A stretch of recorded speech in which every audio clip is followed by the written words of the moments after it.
Good afternoon all, and welcome to the final instalment of the English language GCSE Cwrsiau Carlam sessions. This evening's session is going to be hosted by Mrs Thomas from e-sgol Green Hill School in Pembrokeshire. Just a reminder that the recording of this session will be made available on the Google site that we've created, and any resources will also be uploaded to the Google site. I will post the URL for this website within the Q&A section, so please feel free to view and catch up on any sessions that you may have missed out on over the last 4 weeks. Thank you, Miss. Over to you. Okay, welcome to the GCSE English Language Unit 2 and 3 Writing. So our learning objectives for today, we're going to be looking at what the writing assessment criteria is for both Unit 2 and Unit 3. We're going to look at how techniques are used to engage the audience in Unit 2 and how techniques are used to engage the audience in Unit 3. So it's a bit of a focus on techniques. And then we're going to look at a proofreading task as well. Okay, so first of all, here is the writing assessment criteria, which is very detailed. There's different bands there. So what I've done for you is I've simplified that. So the first part of the mark scheme is the communicating and organising, and then the second part is the writing accurately. So nearly 50% of the mark is given for writing accurately. So your language, grammar, punctuation and spelling is essential in this these units. The Unit 2, Unit 3 writing, the writing accurately is essential. So I've simplified these for you. So in terms of content, so in terms of the communicating and organising, you need to ensure that your ideas are developed with detail and originality. You need to have a confident understanding of the task, so the audience and purpose. That your writing is organised into a clear structure and it interests the reader and uses techniques, which we're going to be looking at in detail this evening, and you have controlled and perceptive writing. I will go through all of those in a little bit more detail in a moment, but in terms of accuracy, you need to be using a wide range of ambitious and appropriate vocabulary. An effective variety of sentence structures and sentences are accurately controlled. A range of punctuation. Virtually all spelling is correct, so you need to make sure that you're checking back your spelling, reading back your sentences, and your control of tense and agreement is totally secure. So in terms of content, we'll go into a little bit more detail with that. So your ideas are developed with detail and originality. You need to be imaginative. Examiners read a lot of scripts, so make sure yours stands out. Include detailed descriptions to create a picture in the reader's mind and examples to back up your argument when you're writing persuasively. So in terms of detailed description to create a picture in the reader's mind, we're talking there about your descriptive writing, your narrative writing. You need to, make sure that you're engaging the reader with that. Okay, make sure you read the question and take time to understand it. So who's the audience? Should your style of writing be formal or informal? Because obviously there's a different type of writing that you use for each particular question. What's the purpose? Are you being asked to entertain, inform or persuade? Your writing is organised in a clear structure. That simply means that you're using paragraphs to separate sections of your writing and your writing's structured well. Writing interests the reader and uses techniques. You keep the interest of the reader by using a range of different techniques through your writing. And controlled and perceptive writing. So you maintain control of your sentences, you make sure they don't become too long and you lose meaning, so you stick to the point. Okay, so I'm going to ask you to do a little bit of work yourselves now. So we're going to look at the narration description and the techniques that you could use and their definitions. So what I'd like you to do is I'd like you to look at these, and in the chat I'd like you to give your answers. So here's the simile. and it gives you a definition to compare using like or as. I want you to find that example in the yellow box. So if you think for example, simile is A, you would put 1A. If you think a metaphor is B, you would put 2B. Okay, so I want you to have a go at that now on the chat, and then so if you could tell me if any of them put their answers in the chat, please.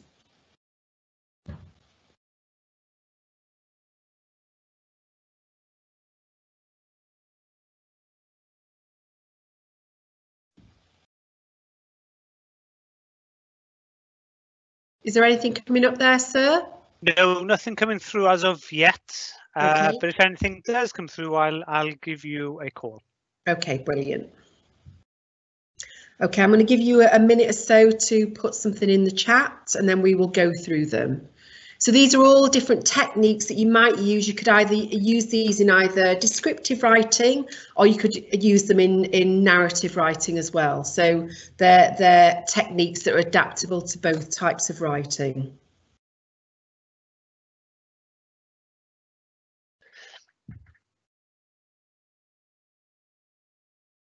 No, still nothing coming through, miss. Okay, right, I'll just go through them then. So if we look at a simile then, so comparing using like or as, so there's an example there, the students were as good as gold.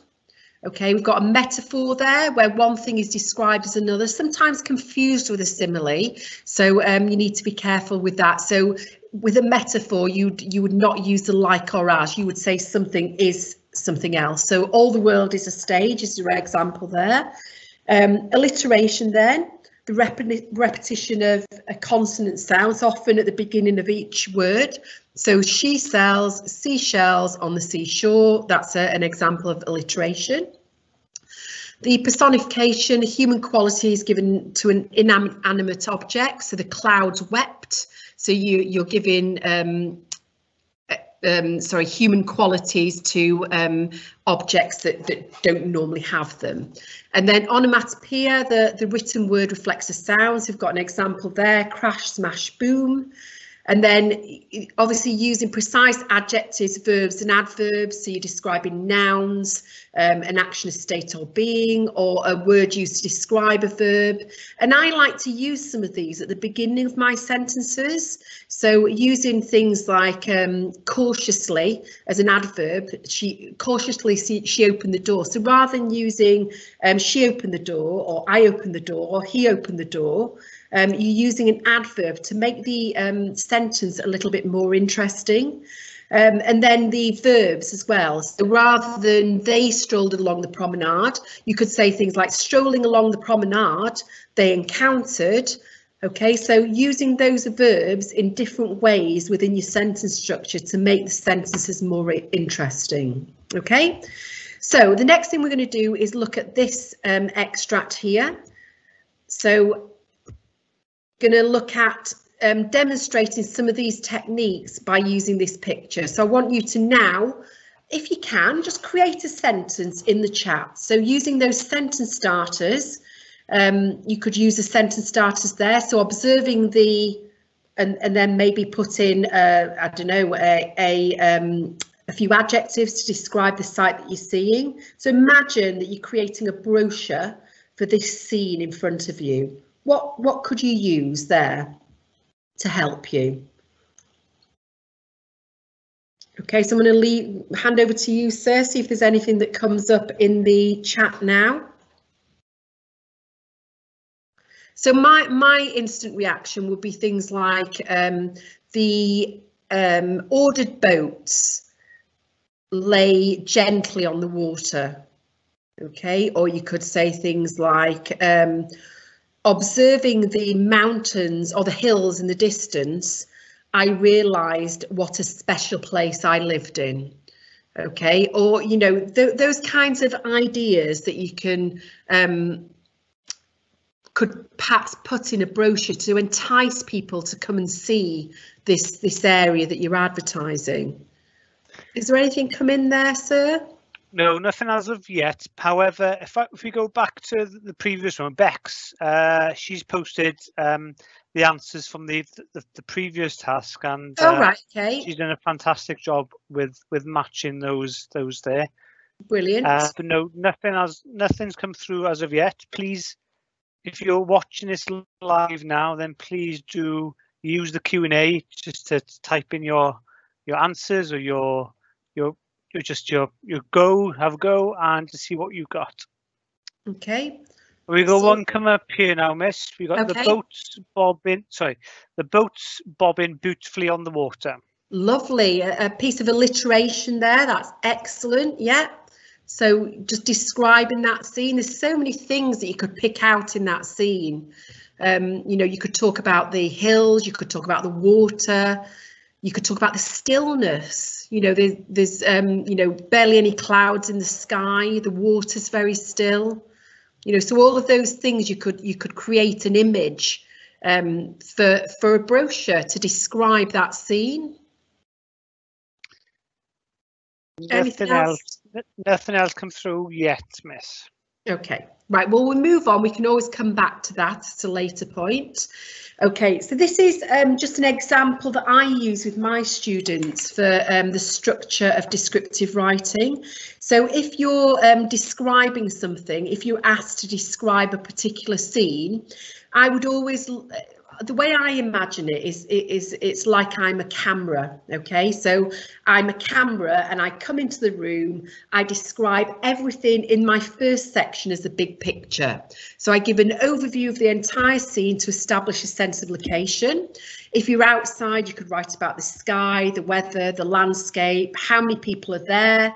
If you're inside, you could write about what you can see outside of the building. So you could talk about the walls, the ceiling, the floor, how many people are in the room. So that's my first view of everything that I see. So if you imagine walking into a room and your camera spanning around the room.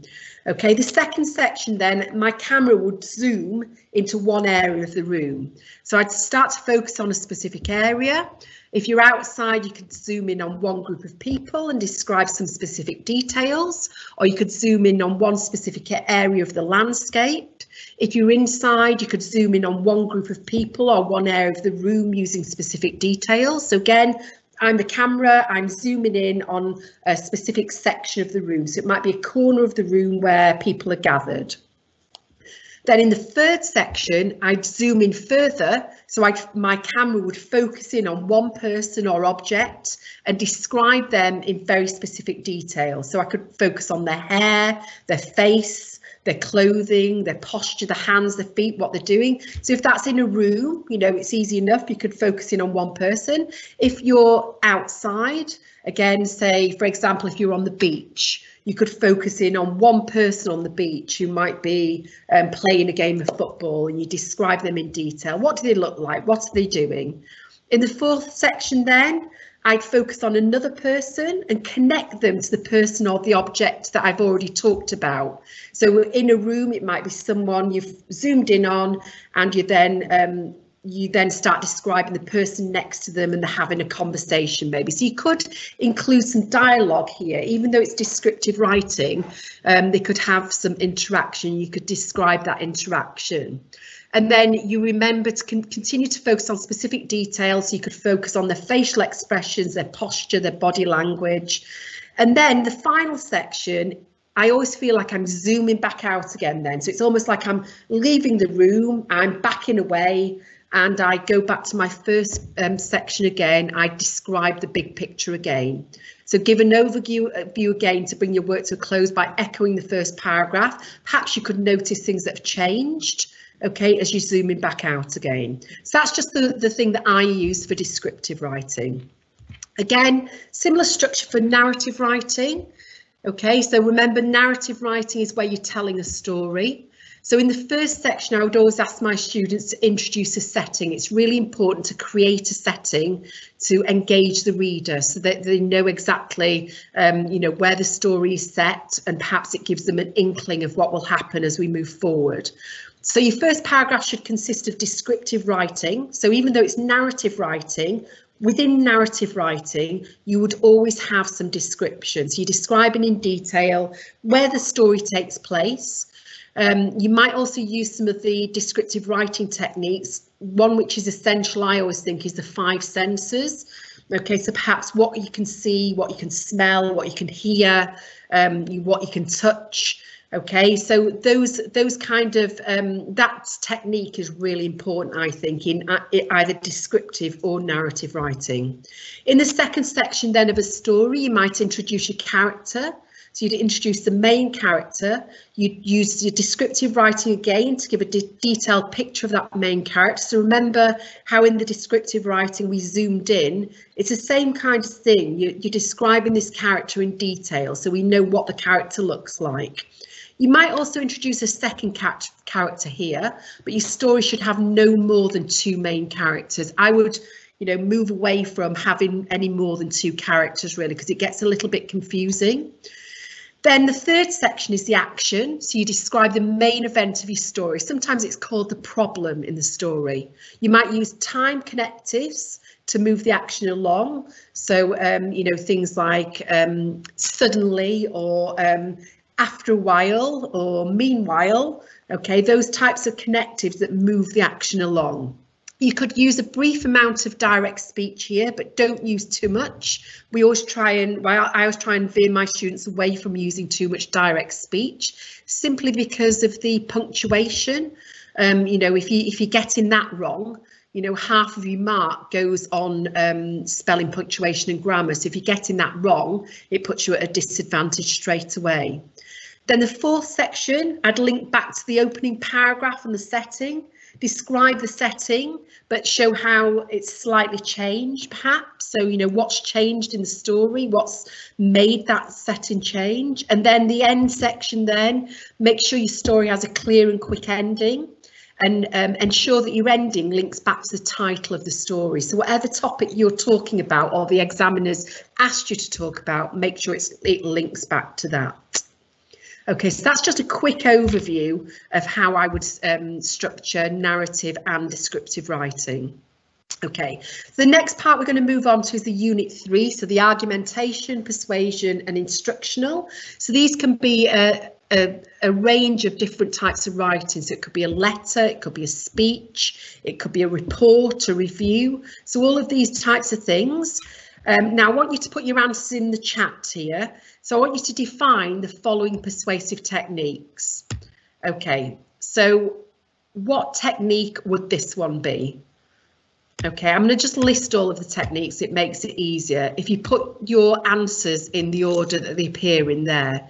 So the first technique there is what is this, it says. The next one is I believe this is great. Next one is truly unbelievable, bizarre and mysterious. And then the next one is find out now. And the final one is it was the longest time ever. So can you match those techniques to the list of techniques there? So we've got first person, second person, imperative, rhetorical question, emotive language, a triplet or tripling sometimes, and a superlative. OK, can anyone give me some answers on that?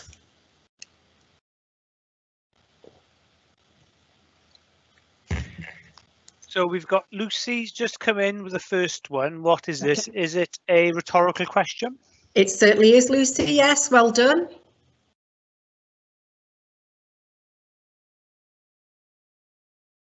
Just waiting on the rest to come through. OK. So next one, I believe this is great. Again, Lucy's put down first person. That's right, because it's referring to I, that refers to yourself. So that's first person. That's brilliant. Well done, Lucy. And then the next one, triplet. Yeah, tripling. Yeah. So bizarre and mysterious. Yeah, so it's truly unbelievable, bizarre and mysterious. So you're using 3 different words to describe the situation there. Well done. So imperative, next one. That's right, yeah. Is this all Lucy, sir? Yeah, it's all Lucy. She's on the ball this afternoon. Well done. Yeah, so that's an imperative. So it's a demand, someone's demanding something from you to find out now. That's your imperative. And nothing as of yet for the last one. I think the last ones, I think unless you know the last one, it's quite difficult.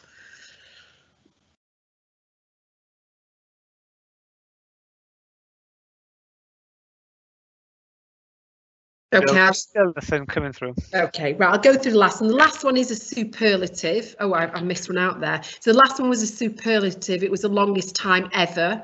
Okay, it's sometimes known as exaggeration, or you could the other word used is hyperbole. So you might have heard any of those phrases. And the final one there that's just come up, you've been astounding, is second person, because it's referring to you. Okay, but well done, Lucy. Sorry, miss. Yeah, she did come in with the correct answer for the last one then. Ah, brilliant. Well done. Excellent work. Okay, so now we're going to go through this. This is just an extract from I think it's an extract from a book about the Snowdonia Mountains. And I want you to think about the techniques that are used here to engage the audience. The techniques that we've been through already. So there's some here. So first person, metaphor, second person, personification, adjectives and alliteration. So I'm going to read this extract out. If you can type in the chat if you recognise any of the, if you can, all you have to do is put in the chat the technique that's being used. I don't want you to identify where it is. I can help you do that. Okay, so then there's our accommodation scene. You can stay at hotels that leap straight off the pages of interior design magazines, or go cool camping or glamping under our dark skies, stargazing from around the campfire. Times change too, by which we mean that travel experiences and short breaks throughout the year are as much part of our portfolio as traditional summer seaside holidays. Having said all that, let's not forget the bedrock of our appeal, our rugged landscape and sweeping coastline, walks and castles, vital Celtic identity and strong sense of place. There's rare quality and variety in the things to see and do here, from our charming little railways to engaging family attractions. You'll barely scratch the surface on a day trip, so do yourself a favour and book in for a few days or weeks. It's all here in this guide, together with information on the Wales Way, a collection of curated touring routes that help you make the most of your visit. It's the way to go. Okay, so can anyone recognise any techniques that are used there? So we've got Bex and Lucy. They've come through. They've written down second person. Second person, yeah. So it refers to you can stay at hotels. You'll barely scratch the surface. Yeah. So well done. The second person there. Nothing else as of yet, miss. Okay. Oh, sorry. Lucy just come through again with some alliteration. Alliteration, yeah. So we've got there cool camping is alliteration. There's probably, well, there's the Wales Way, which I think is more of a title, but yeah, there's some alliteration there, definitely. Oh, summer seaside holidays as well, we've got there. Bex has written through our appeal. Is that written in the first person? Yes, so our, if you're referring to ours, then there's our accommodation scene, that's first person. I can't see our appeal, but yeah, it talks about much part of our portfolio. So yeah, that's definitely first person. You're talking about yourself or yourself and others.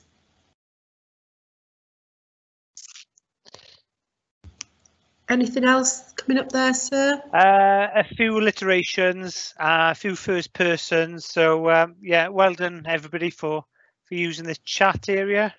Excellent, well done. Right, I've just highlighted some of them here. So cool camping I got for alliteration. You'll barely scratch the surface, so you could use that as second person. It's also alliteration there as well.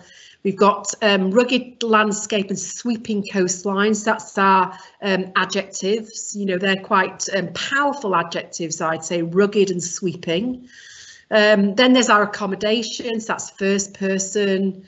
You can stay at hotels that leap straight off the pages of interior design magazines. So I'd say that's personification. Okay, because you wouldn't normally get hotels leaping, would you? But they're given a human quality there. Okay, so these are the writing skills then that you need to be able to demonstrate some of these in your writing. This will help you gain the marks for your spelling, punctuation and grammar, you know, to make sure that you're gaining as many marks as possible, or not losing marks rather for getting things wrong. So make sure you're using capital letters, which is pretty standard. You know, at your stage, you should be using capital letters confidently. So at the beginning of sentences, and then capital letters for proper nouns and titles. So there's examples there. So any names or titles, you would use capital letters. So using strong adverbs. So rather than, you know, using that adventurous and ambitious vocabulary. So rather than badly, you know, you might use atrociously, rather than scared, anxiously, rather than slowly, leisurely. So using those ambitious words rather than the less ambitious ones, because obviously you'll go up the bands, higher up the bands if you use those that vocabulary. So compound and complex sentences, to vary the length of your sentences. You know, don't just use simple sentences all the way through, make sure they're extended. You could use a variety of sentence structures. Sometimes you might use, or writers use, short sentences for effect or to build tension. So you might want to think about that when you're writing a story or even a description. Writing paragraphs, again, that's pretty standard at your stage. Homophone spellings are correct, so make sure that you're using the correct word in the correct context. So there and there, although they sound exactly the same, they're spelt differently and they're used for different meanings. Okay, apostrophes for omission. So does not equals doesn't, has not equals hasn't. So, you know, you can use those, but avoid using them in any formal writing. So please don't use them in essays and letters. You should use the full extended version. So you should use does not, has not. Connectives of addition, contrast and time. So that's more for I'd say for formal writing, so your essays, your letters, etc. Additionally, furthermore, however, etc. Spelling, make sure you read back your work to check your accuracy. There's nothing worse than writing a long section of text and then realising actually when you read it back it doesn't make sense. And sometimes as an exam marker, I find that you can tell if people haven't read back the sentences, you know, because you can understand then that what you're writing sometimes doesn't make sense. So apostrophes for possession, so Peter's pen, the dog's food, the student's books, so make sure they're used correctly. Use appropriate techniques. So we've been through quite a number of techniques on the previous slides, so try and incorporate those in your writing. I think it's much easier to incorporate them when you're writing a narrative, a story, or a descriptive. Okay, use your ambitious vocabulary. So we talked about adverbs, but your ambitious vocabulary, so find alternative and more ambitious words. Okay, so bad, atrocious, scared, petrified, big, looming. Okay, so there we go. That's your checklist really for your writing skills. Okay, so the next thing we're going to do is we're going to look at a proofreading task. Okay, so I want you to have a look at this, and I'm going to give you a bit of time for this now. I want you to identify the 10 errors in this piece and write your corrections in the chat. Okay, so here's the first part of the text. The Snowdonia National Park is a special part of the country where people come to relax and enjoy a wide range of leisure activities in spectacular surroundings. Snowdonia's landscape is unique. The 9 mountain ranges covers approximately 52% of the park and include many peaks that are over 3,000 feet, 915 metres. Apart from the beauty and charm of its high mountains, Snowdonia is a delightfully varied landscape of steep river gorges, waterfalls and green valleys. Oak, ash rowan and hazel woodlands are found scattered throughout the park, whilst the beautiful Dyfi, Mawddach and Doirid estuaries, I don't know if I've pronounced that correctly, I apologise, and 23 miles of coastline and sandy beaches contribute to the overall diversity of the landscape. Right, there are 10 errors in there. If you can get a couple each, that's absolutely great, but try and put some of those in the chat now. So what's an error and how would you correct it? Okay, I'm going to give you a few minutes for this now.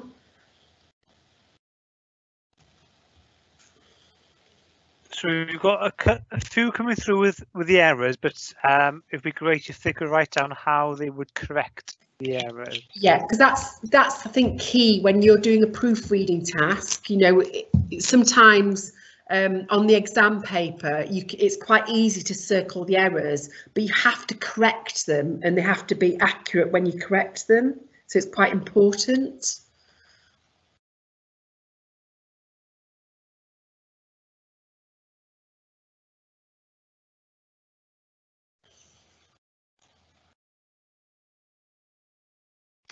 So we've got Lucy's come in, Snowdonia National, needs a capital N. Excellent, well done. Yeah, that's the first one.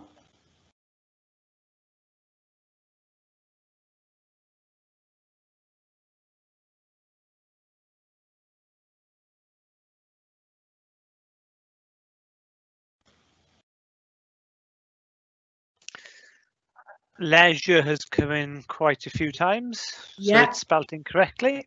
That's correct. Have we got anyone writing the correct spelling, sir, at all?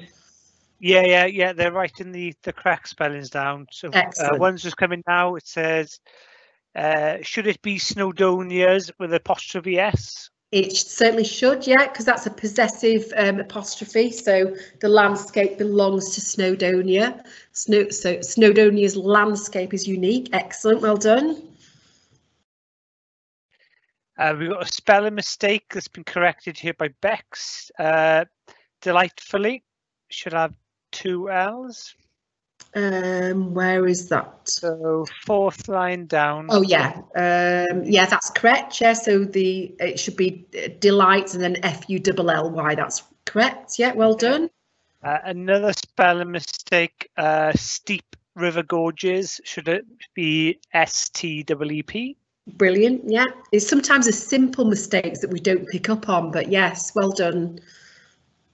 Valley again is so Green Valley. Valley. Yeah, it should be EYS for Green Valleys.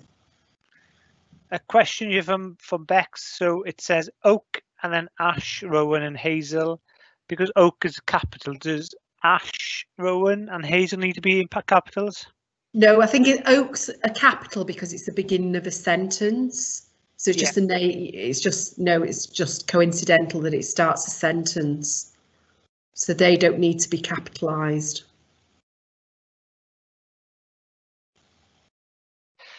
What else have we got going through here?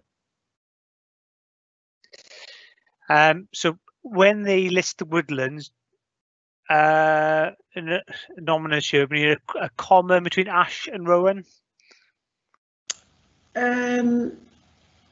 I thought ash rowan was one type of woodland, but it may well be out. We'll get the answers up in a moment.